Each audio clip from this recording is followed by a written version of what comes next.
Para falarmos sobre educação no Brasil, é preciso que nos recordemos de alguns detalhes muito importantes. O primeiro deles é que planejamento para desenvolvimento, principalmente em termos de educação, somente os nacionalistas é que fazem e que fizeram em algum momento aqui no Brasil.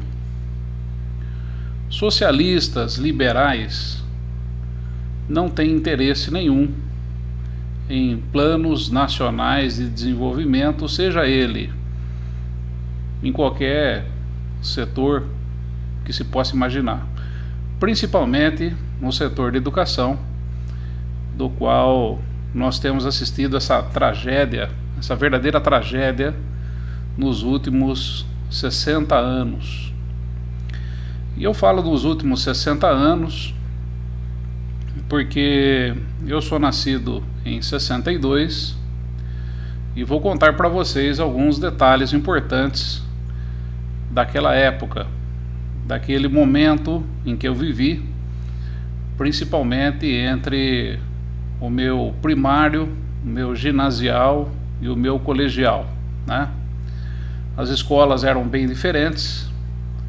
Existiam nos municípios escolas diferenciadas, e essas escolas diferenciadas possuíam os melhores professores e também exigia desempenho e, portanto, tinha também os melhores alunos. Tanto é que para você frequentar essas escolas eram necessários aí cursos, ou melhor, provas de admissão, né?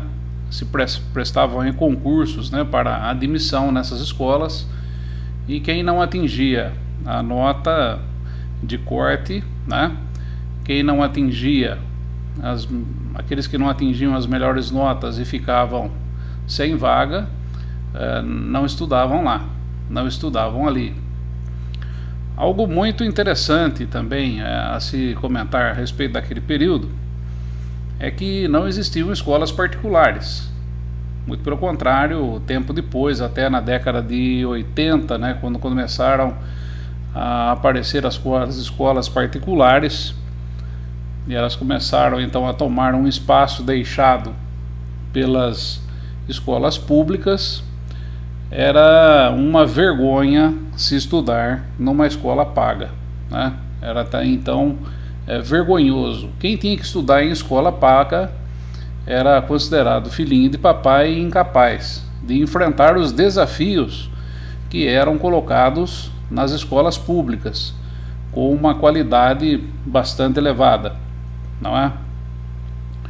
Outro fato muito interessante, que é interessante, né, se colocar aqui, é que, por exemplo, eu estudei, apesar de ser filho de mecânico, né, e dona de casa, minha família tinha uma vida bastante dura, né, eu pude estudar, né, numa escola ao lado de filhos de médicos, ao lado de filhos de empresários, não é? Ao lado de filhos de advogados, e assim sucessivamente, filhos de professores, não é? Que naquela época eles não que eles ganhassem bem, mas eles eram reconhecidos e tinham uma outra dimensão, né?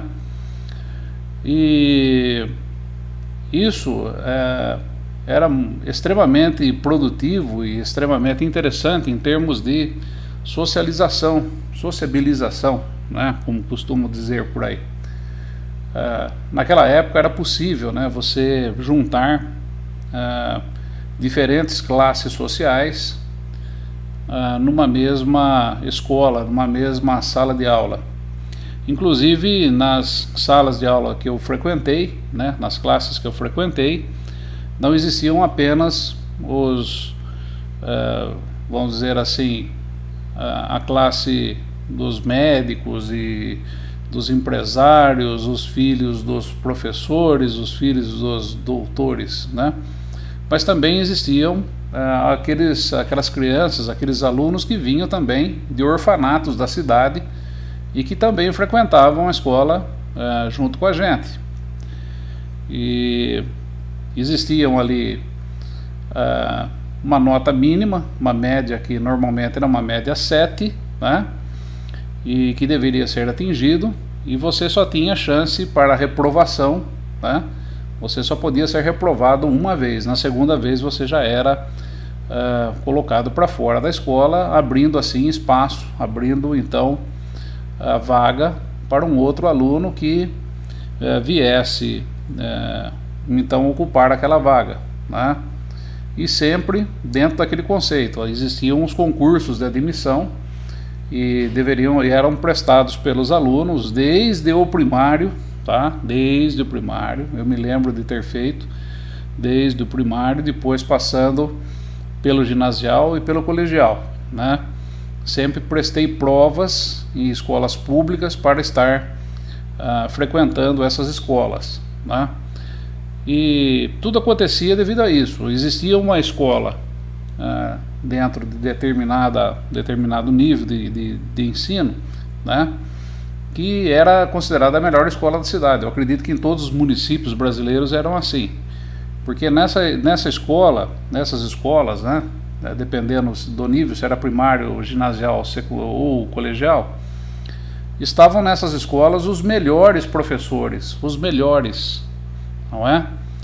E, consequentemente, os melhores alunos, porque eles tinham que passar nesse exame de admissão e tinham que se segurar ali com médias interessantes, né, até atingir aí a formatura, né, para poder então prestar exame e passar para uma outra escola também de nível extraordinário, né? E se não fosse assim, você teria então que se submeter aí a outras escolas, né, onde os professores não eram tão bons, né, mas que mesmo assim era interessante, né, mas já existia ali uma diferença, né, os professores já não eram tão bons assim, tão capacitados, né. Outra coisa que é muito interessante lembrar nisso tudo que eu estou dizendo é que dentro desse plano de ensino levava-se em consideração que, em primeiro lugar, que as pessoas não são iguais, tá? Que as pessoas elas possuem diferentes capacidades de aprendizado, né? Alguns têm a capacidade maior do que os outros, alguns têm uma motivação maior do que os outros, alguns têm determinação a mais do que os outros, né? E em segundo lugar, isso também vale para os professores.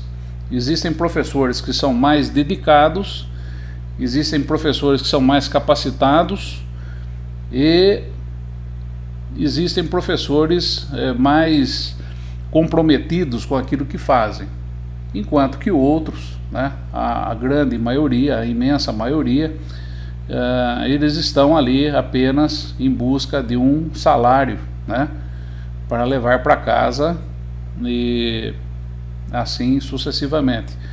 Eu não critico, né, esses professores ruins que nós temos hoje, que estão aí, porque quem abriu espaço para isso foi o próprio governo. O próprio governo é que possibilitou que essas pessoas, né, ruins em termos de capacidade, né, ruins em termos de determinação, em termos de comprometimento, estejam hoje dentro do mercado de ensino brasileiro, né?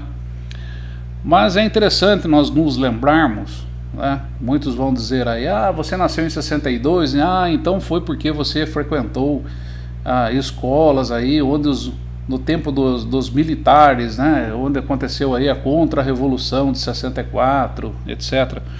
Não, meus amigos, não. Sou obrigado a desmenti-los, né? Sou obrigado a dizer a verdade aqui. Na verdade, isso que eu estou dizendo para vocês aconteceu e começou a acontecer na década de 50, tá? Que eu tinha aí tios, né? Irmãos da minha mãe principalmente, que estudavam e contavam como é que funcionava e quais eram as melhores escolas, né?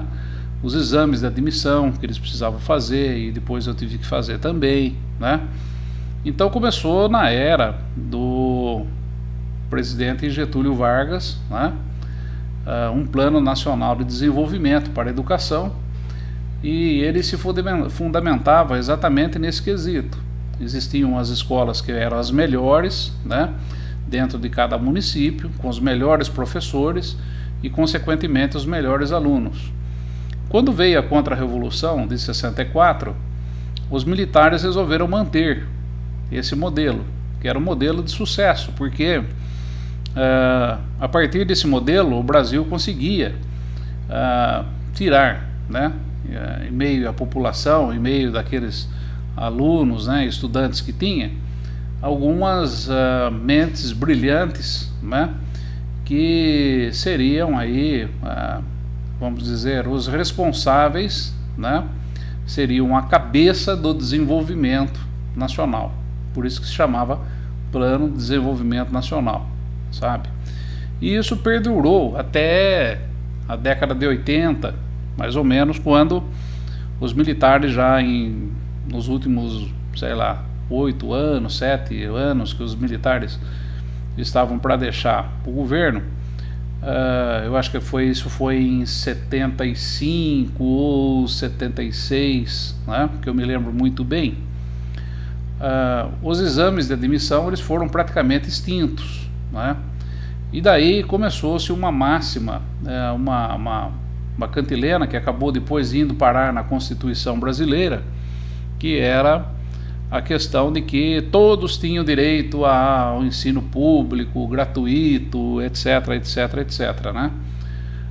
Só que esqueceram de colocar uma pequena frase ali na nossa Constituição, que é desde que, né, desde que comprovem ter capacidade, desde que comprovem ter comprometimento, desde que comprovem ter vontade de fazer e de cursar, né, determinadas escolas para o desenvolvimento, né? Porque quando fizeram isso, né, isso começou a aparecer, até me lembro muito bem, as escolas foram divididas aí em regiões e você tinha que estudar naquela escola, né, mais próxima da sua casa. E isso aconteceu comigo. Eu estudava no curso ginasial quando isso aconteceu. Eu estudava numa escola considerada excelente aqui na minha cidade e tive que mudar para uma outra escola onde os professores não eram tão bons assim, né? E a partir dali, então começou a acontecer isso. As pessoas, os alunos tinham que se dirigir às escolas mais próximas de suas residências. Aí existia toda uma argumentação a respeito, né, que isso economizava tempo, né, custava mais barato, etc. Uma conversa assim que não convencia, né, mas que infelizmente nós fomos obrigados então a passar a conviver aí com escolas medianas, né? E também a partir dali começou a haver um nivelamento, né, dos professores. Os professores começaram a se espalhar, né? Aqueles melhores professores foram retirados, né, dessas escolas mais proeminentes, né, e foram divididos aí. Então houve claramente houve um desmonte, um desmantelamento dessas melhores escolas, né? E depois os professores foram se aposentando, os melhores, e foram dando lugar aí para outros aí que depois acabaram se tornando aí os precursores de tudo que nós temos hoje, né, dentro do ensino brasileiro, que começamos a ter então tudo é uma consequência, tudo faz parte, né? Começamos a ter uma safra ruim de formação, estudantes ruins, desinteressados, distribuídos em escola, ocupando bancos escolares apenas porque a Constituição dizia que eles deveriam estar ali, né? Mas sem capacidade, sem vontade, sem nada, né? porque o governo depois que sucedeu aí os militares veio com a ideia, né, a proposta de que todo mundo deveria ser médico, todos tinham o direito de ser advogados, todos seriam engenheiros. Isso é uma grande mentira, porque as capacidades são diferentes, né? Alguns possuem um quociente de inteligência, vamos usar o QI, né, maior do que o dos outros. Isso é inquestionável, inegável. Eu não entendo por que se desconsiderar isso e tentar fazer uma igualdade que não existe, e que causa danos ao desenvolvimento do país, né? Porque começou-se então a partir dessa cantilena de igualdade, etc., que todos são iguais, uma safra de profissionais ruins, né, chegando ao mercado de trabalho. E à medida que você vai piorando a qualidade dos profissionais de ensino, você também vai piorando a qualidade da matéria-prima que eles entregam, né? Os trabalhadores, os estudantes que passam nas mãos de professores ruins e fracos só podem ser estudantes ruins e fracos, e é o que nós temos hoje, né? Nós vemos aí numa série de concursos, ou melhor assim, provas de avaliação, né? Inclusive até algumas internacionais, como a tal do PISA, o Brasil fica sempre em penúltimo lugar, último lugar, numa vergonha. É vergonhoso. Por quê? Os alunos são ruins. Não, os alunos e os professores são ruins também. Os professores são ruins e os alunos são ruins, né? E isso está disseminado por todo o setor de ensino brasileiro, lamentavelmente, né? Professores aí de graduação, inclusive, né? Aqueles que cuidam aí de mestrado e doutorado, essa gente só passa o tempo todo preenchendo aí formulários, são apenas burocratas, né? E os alunos também que estão nessas análises aí para mestrado e doutorado também são ruins, né? Porque são pautados, né? E produzem aí material que não vai ser lido por ninguém nunca, né? Uma qualidade totalmente questionável, sem expressão nenhuma, né? Esses são os doutores, esses são os mestres formados aqui no nosso país, né? E estou falando de mestres aqui, aqueles que fazem curso, fazem um mestrado, e não os professores. Os professores também são ruins, né?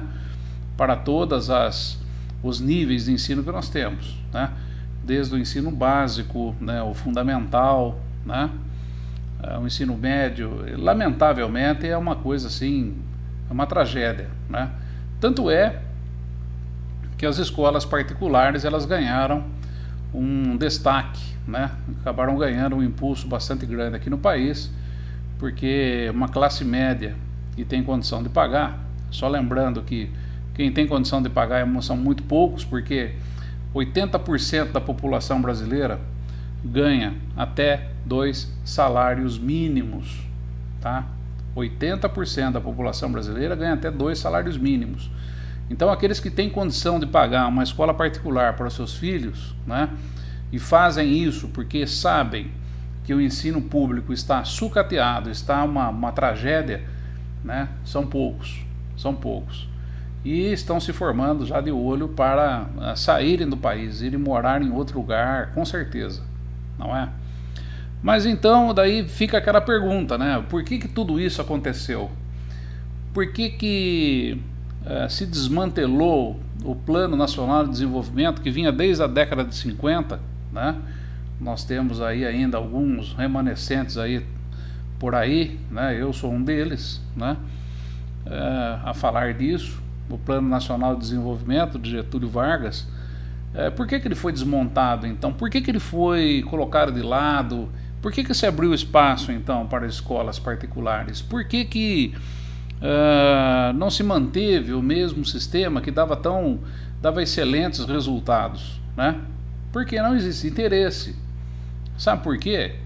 Porque as indústrias multinacionais que vêm se instalar aqui nesse país, elas precisam apenas de apertadores de botão. E para você apertar botão, certo? E cumprir aí uma determinada ética e uma determinada burocracia existente dentro dessas empresas, não precisa ser nenhum gênio da lâmpada para isso, né? Não precisa nenhum gênio da lâmpada, mesmo porque essas empresas multinacionais, em termos de projetos, em termos de lançamentos, em termos de desenvolvimento de produtos, em termos de engenharia de produção, etc., eles trazem tudo de fora. Eles trazem tudo de fora, já um enlatado, um empacotado, né? E pronto para ser lançado no mercado. É só chegar aqui, fazer aí um ajuste nas linhas de produção e colocar para produzir. Ninguém tem que pensar nada, ninguém tem que desenvolver nada, ninguém tem que se preocupar com isso, né? Agora, por outro lado, as empresas que são genuinamente brasileiras, né? As empresas nacionais, essas sofrem muito, né? Porque as empresas nacionais, elas precisam desenvolver essa tecnologia necessária para lançamento de novos produtos, para desenvolvimento de lançamentos, de engenharia de produção, materiais e tudo mais. O problema é que essas pessoas, aí chega a grande encruzilhada de tudo, porque no Brasil nós não temos esses profissionais capacitados brasileiros para fazer esse tipo de desenvolvimento, né? Aí começa a vir aquela crítica, né? Que a produtividade brasileira é ruim, e realmente é, porque nós não temos aí aqueles profissionais que sejam aí, vamos dizer assim, designados para desenvolver melhores métodos e para desenvolvimento de produtos, para desenvolvimento de engenharia de produção, materiais, etc., tudo que você possa imaginar em termos de tecnologia. Nós não temos, porque o ensino brasileiro é péssimo, é ruim, não é? E as empresas multinacionais que vêm para cá, a parte, exatamente essa questão da tecnologia e do desenvolvimento, eles trazem de fora. Isso já foi desenvolvido lá na Europa, foi desenvolvido nos Estados Unidos e vem para cá pronto para ser colocado em produção. E só vai precisar de apertadores de botão, né? Para dominar aí alguns robôs, algumas máquinas automáticas, etc. Ou seja, nada de extraordinário, Muitas vezes você vê aí um ou outro, eu conheço um ou outro aí jovem aí e tal, nossa, agora eu estou na boa, estou trabalhando na multinacional tal, opero tal. Você não faz nada. Para com isso, meu querido. Você não é de nada. Assim como todos aqueles que são formados nesse ensino brasileiro não são de nada. Não são de absolutamente nada. Tanto é que nós não somos capazes de desenvolver a indústria nacional. A indústria nacional está estagnada, está morrendo ano a ano, porque não tem incentivo nenhum, né? E aqueles profissionais para o desenvolvimento de tecnologia, etc., são péssimos, e não vão cumprir esse papel. E depois não adianta reclamar. Quando existia o Plano Nacional de Desenvolvimento, lá do Getúlio, a ideia era exatamente essa: formar, né, profissionais, técnicos, engenheiros, né, químicos, etc., para que se desenvolvesse uma indústria nacional forte, né, que pudesse, sabe, olhar nos olhos e peitar essas multinacionais que queriam vir se instalar aqui. Ou seja, olha, o espaço aqui não é de vocês, não. A indústria nacional, ela é muito forte, né? Nós temos aqui sim profissionais capacitados para desenvolver o produto nacional, né? Infelizmente, né, os governos socialistas, né, e os neoliberais aí que estão aí plantados aí dentro do nosso governo, né, eles resolveram se venderam aí a troco de alguns milhões aí, né, entendeu? O problema é do Brasil, que se lasque, né? População que se torne apenas uma população aí de trabalhadores e lavradores agrícolas semi-analfabetos, né, que vão em escolas imaginando que estão aprendendo alguma coisa, estão em desenvolvimento, não estão se desenvolvendo em nada. Não estão se desenvolvendo em absolutamente nada. O ensino brasileiro é uma mentira, é uma falácia, e ele está aí exatamente para atender interesses de multinacionais e atender a interesses de governos que pretendem aí instalar uma nova ordem mundial, né?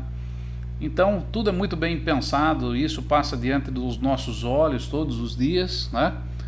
As empresas brasileiras que precisam desenvolver tecnologia não têm condição de fazê-lo, porque não temos profissionais capacitados para isso, né? E por isso a indústria brasileira está indo para o buraco. Uma coisa puxa a outra e outra puxa uma. Obrigado, meus caros amigos nacionalistas. Eu gostaria de dar um recado diferente nesse 15 de outubro, Dia dos Professores, mas infelizmente o único recado que eu tenho a dar é esse. Obrigado, até a próxima oportunidade.